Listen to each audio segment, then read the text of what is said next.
Hi, photo tester done. Grey box from the Soviet R142 radio system. Control box here.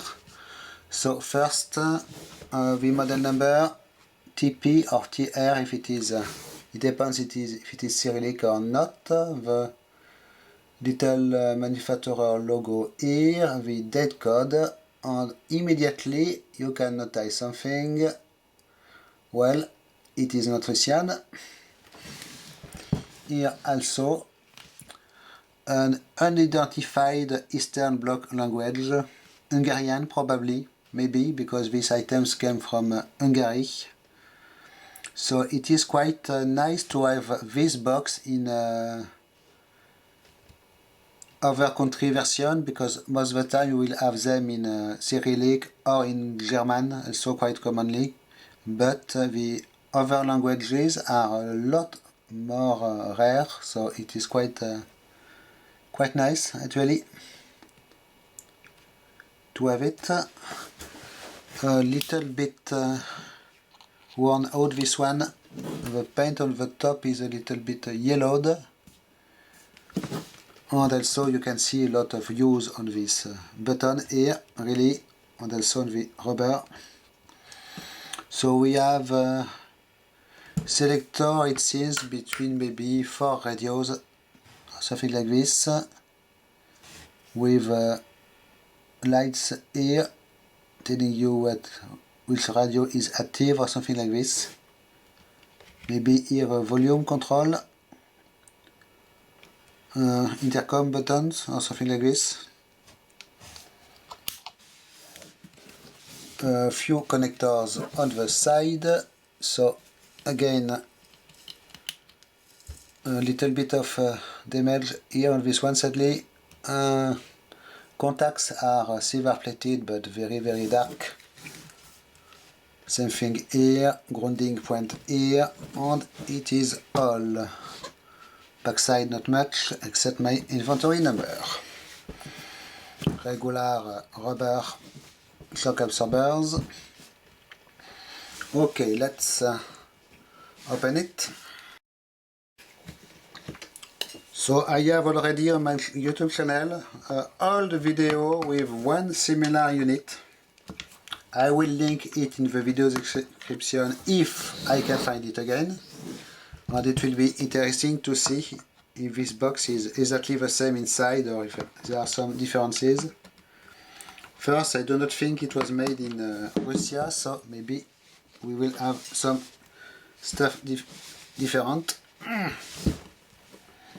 Okay, the screws are undone, but the cover is sticking pretty well because of a seal, obviously.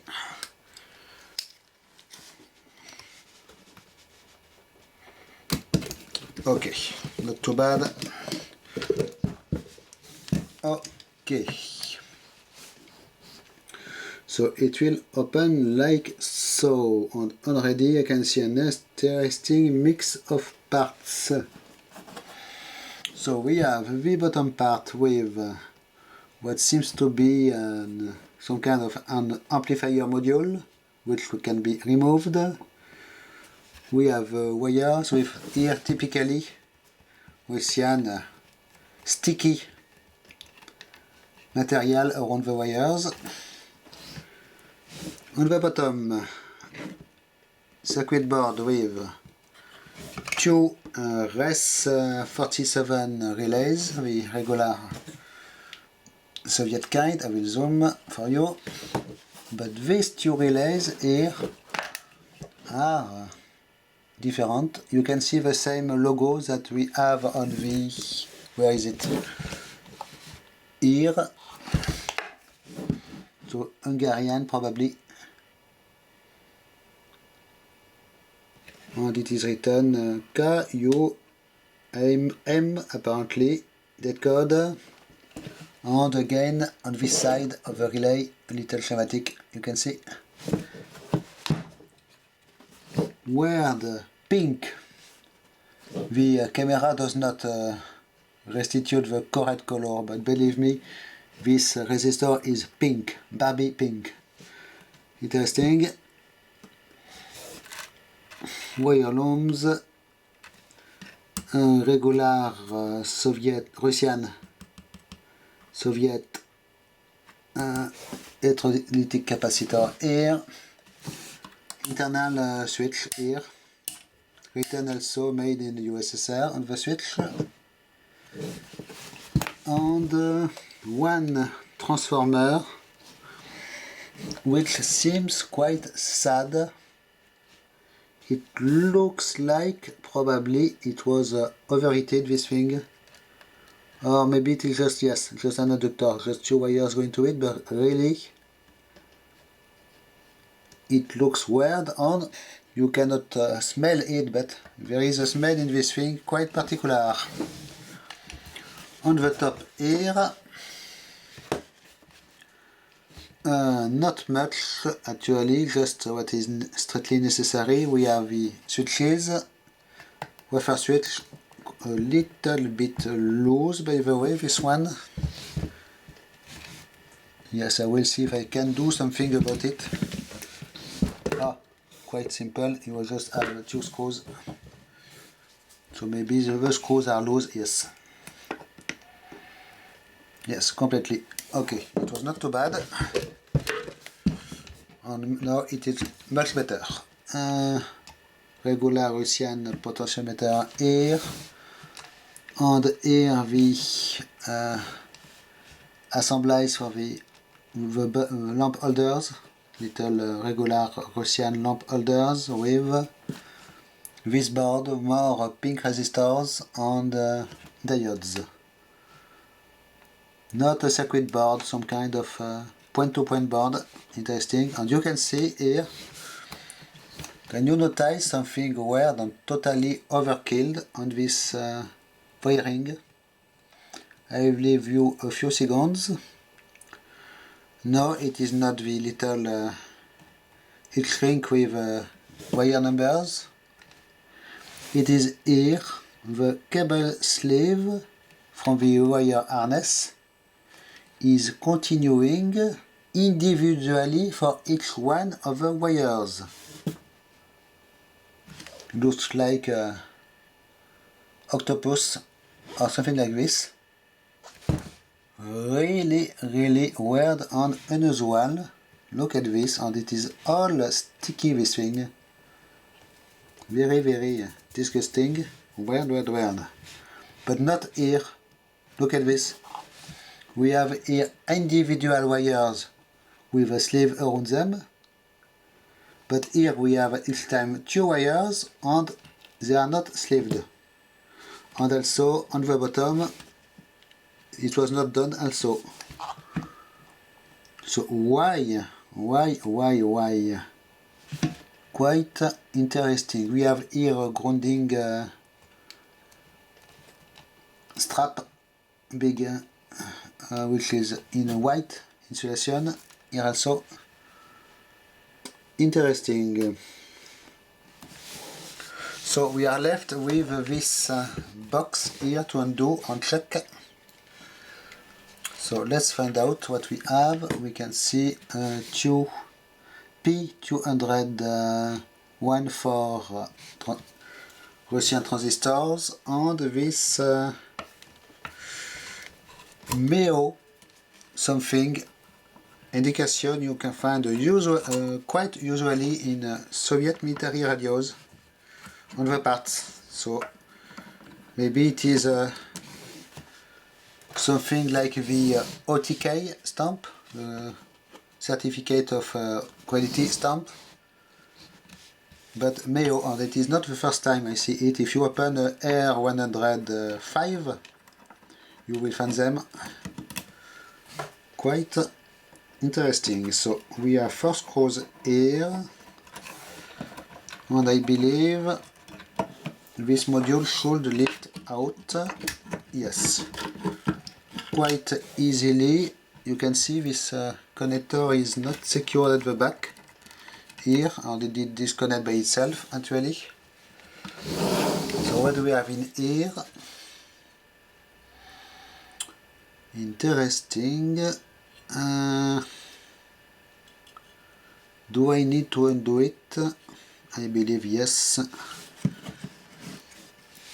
It will allow to have a better look if the screws do collaborate, because here obviously again regular problem with this kind of equipment. Your screwdriver blade will be a lot too thick to fit in the screw slot. It is really regular, so you have to use precision screwdrivers, but sometimes they are not strong enough. Interesting. As you can see, it was never done before, so I can see already typically Soviet components. Here the wires are all white. Some oxidation going on this plate. Some kind of a grounding or shielding plate. So, of course, there is always one extra screw.